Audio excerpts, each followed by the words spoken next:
One thing about CJ that I learned is that they just don't throw away the kids, right? A big thing that I had with me is going in and out of the juvenile justice system is that I felt like I was just a number. Nobody ever really called me by my name. It was always by my cell number, different things like that, right? So I didn't really feel like a person.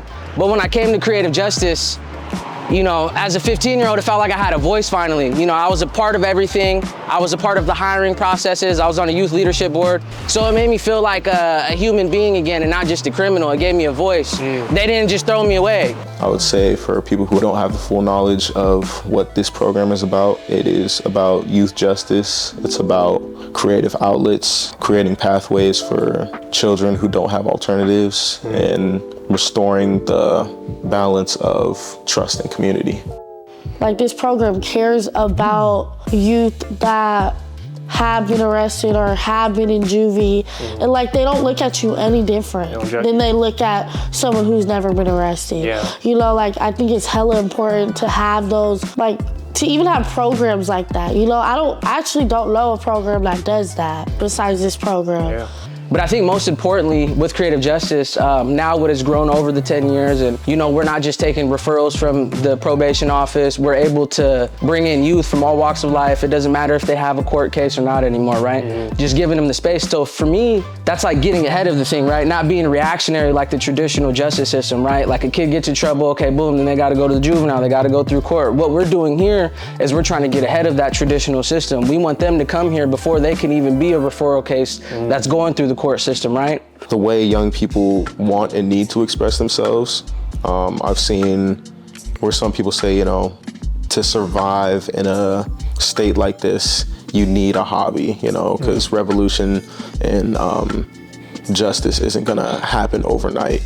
I think these spaces are the most important for the community. I mean, I'm a product of the space, right? I was in the juvenile justice system from 11 years old all the way to 19 years old, you know, and it was a long, almost 10 years as a kid, you know. The importance of the space, though, it made me who I am today, allowing me to be a youth, allowing me to, you know, have a space to come to after school and, you know, not be in the streets and things like that.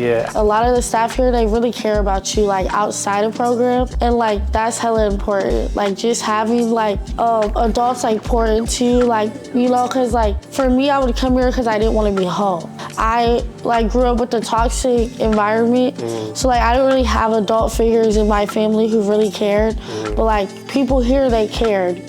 A lot of the processes we have at Creative Justice involve the youth. Throughout the 10 years, Creative Justice has made an emphasis on making the youth a part of the decisions.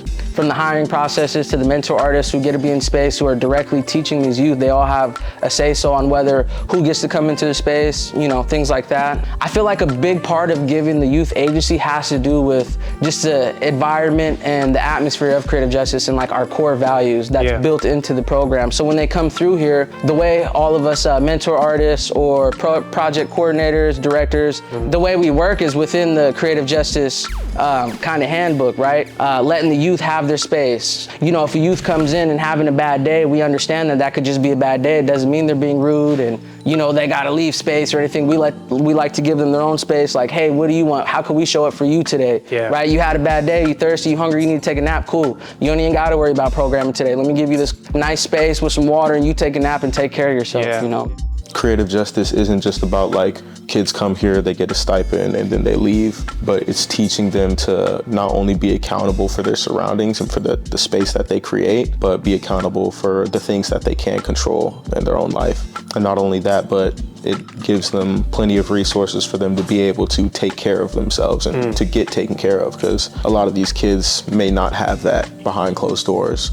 I think it's really important, like, for this program, like, you have alternatives, you can change your path, and like, just know that you're better than what you think you are. Like, you have so many opportunities. You're not just because you have an ankle monitor on doesn't mean you're a criminal, or like, you know, like, you're still a person, and a young person at that, who has a future.